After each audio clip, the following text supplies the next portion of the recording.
eu não vejo essa invasão ocorrer no médio prazo. Eu vejo muito mais a China buscando aproximações e uma absorção da ilha por outros tipos de influência. Talvez ela possa buscar um embargo econômico, enfim, ela já realiza embargos militares. Por isso, inclusive, que Taiwan não recebe armamentos de ponta dos Estados Unidos, por exemplo. Né? Você vê até hoje ela armada com a base da Força Aérea Taiwanesa sendo os F-16. Henrique, eu queria te perguntar, agora, com a posse de Trump como 47º presidente dos Estados Unidos, como é que os Estados Unidos vai passar a se relacionar com a China, né, que agora já é a segunda maior potência econômica do mundo e está galgando espaços, está galgando degraus para realmente enfrentar de igual para igual os Estados Unidos dentro aí de um médio prazo. O que a gente pode esperar disso? Primeiramente, né, sobre as dinâmicas do ano de 2025 e dos próximos anos que a gente vai presenciar, elas são bastante complexas. Né? Eu diria que quem sabe o que vai acontecer, ou quem diz o que vai acontecer, aquelas pessoas que têm apoio, ela vai acontecer isso aqui, os analistas que dizem ter certeza do que vai ocorrer, eles estão enganados. Se acertarem, vai ser por sorte, porque o que determina os próximos anos é justamente a imprevisibilidade, como algo, inclusive, proposital, na própria dinâmica dos atores políticos presentes. Talvez não a China, né, que já tem uma característica um tanto de pensamento a longo prazo, de metas, é um país, digamos, que funcione de forma mais previsível do que o normal. Mas se tratando, por exemplo, do presidente Donald Trump, né, ele tem como uma das suas características, que eu até diria que é da onde vem sua força para negociações, a característica da imprevisibilidade. Né? Aquilo que no Nixon chamaram da teoria do madman, né, do homem louco, a ideia de que esse cara é capaz de qualquer coisa, né, então é melhor a gente se precaver. Né? Você simula ali um presidente, simula no caso, enfim, talvez seja real, mas que o presidente ele é instável e que ele, portanto, é capaz de fazer coisas imprevisíveis e arriscadas, portanto, e os adversários tendem a ficar com um pé atrás ali com ele. Foi assim com o Nixon, ali, né, que governou os Estados Unidos ali de 69 a 73,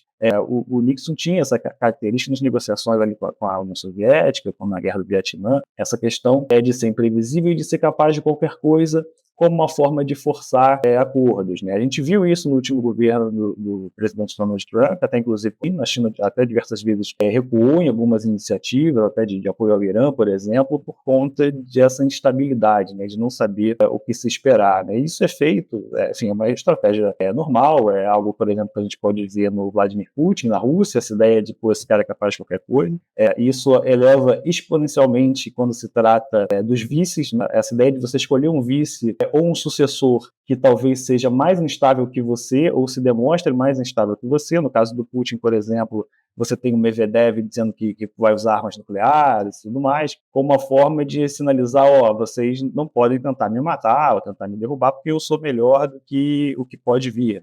Acredito que o Trump, com a escolha de Vance como seu vice, talvez tenha ido nessa iniciativa. Enfim, a gente vê isso ocorrer, em alguns casos, uma ideia de você escolher um vice que coloque você como seja uma espécie de seguro. Né? Não vão tentar me derrubar, porque o inimigo, o vice vai ser o inimigo pior.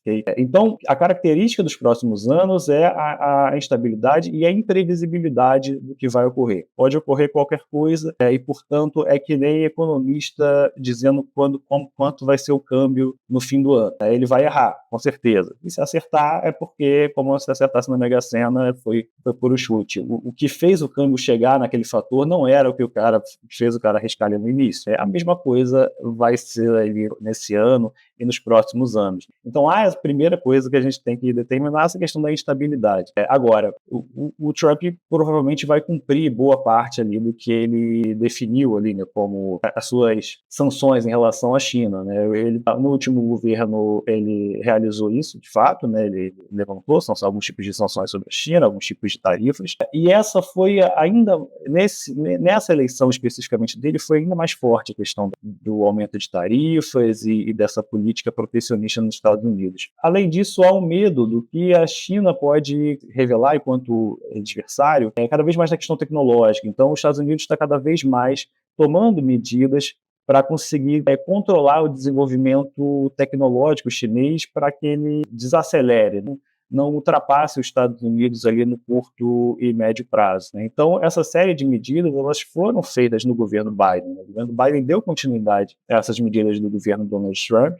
Acredito que o Trump vai aumentar ainda mais esse tipo de sanção. Inclusive, agora tem a polêmica em relação ao TikTok, ou seja, as redes sociais, já que elas não são somente instrumentos econômicos, mas instrumentos de poder, né? De você, enfim, coletar dados de uma população de outros países, né? Tem toda uma questão geopolítica envolvida agora na questão das redes sociais, né? Então acredito que isso também vai permear os debates políticos em relação à geopolítica internacional mais do que nunca nessa questão das redes sociais. Então o que eu vejo entre Estados Unidos e China vai ser sobretudo nesse tipo de do que a gente pode chamar de uma Guerra Fria 2.0, algo de disputas pontuais, de disputas no terreno econômico e de disputas talvez militares em pontos estratégicos, né? Então, uma China apoiando diretamente Irã, talvez a Rússia ali na Ucrânia, né? A gente vê que as relações entre Rússia e China comerciais se estreitam cada vez mais, né? Enfim, a China exporta cada vez mais para a Rússia cada vez mais isolada tende a ir mais para o lado chinês, né? Isso não é uma característica historicamente comum, né? Se acreditava, por serem do bloco socialista, que a União Soviética e a China eram alinhadas, não eram exatamente países alinhados, eram adversários em muitos pontos durante a Guerra Fria, mas cada vez mais a gente vê que os países tendem a se aproximar, tendo em vista esse isolamento da Rússia e vendo o Oriente como seu principal aliado. E aí você tem a questão da Ucrânia no meio, então a China ali envolvida numa série de questões. E aí, por fim, entra Taiwan. A ilha de Taiwan, ela não tem condições de se defender de uma invasão chinesa caso ela ocorra. Por outro lado, a China também não teria interesse de invadir Taiwan de forma tão destrutiva, né? Ela tem interesse de anexar a ilha, de fazer com que ela volte a ser território chinês. Provavelmente não quer, inclusive, gerar traumas que sejam irreversíveis na população taiwanesa, e também existe, obviamente, interesse na própria infraestrutura de Taiwan, na TSMC, na empresa que produz chips, é a maior produtora de chips do mundo. Então a China tem interesses em Taiwan, que para mim afastam a ideia de uma guerra total, de uma invasão total à ilha de Taiwan, como diversos analistas militares americanos vêm propagando, né? Enfim, alguns diziam que ia ocorrer em 2024, 2022, né? Ocorrer em 2024, não ocorreu, agora dizem que até 2027. Eu não vejo essa invasão ocorrer no médio prazo. Eu vejo muito mais a China buscando aproximações e uma absorção da ilha por outros tipos de influência. Talvez ela possa buscar um embargo econômico, enfim, ela já realiza embargos militares. Por isso, inclusive, que Taiwan não recebe armamentos de ponta dos Estados Unidos, por exemplo, né? Você vê até hoje ela armada com a base da Força Aérea Taiwanesa sendo os F-16, enfim, não recebeu os F-15 como a Arábia Saudita, como o Japão. Então, assim, ela não tem como resistir, mas os Estados Unidos apoiaria Taiwan, e acredito que com o Trump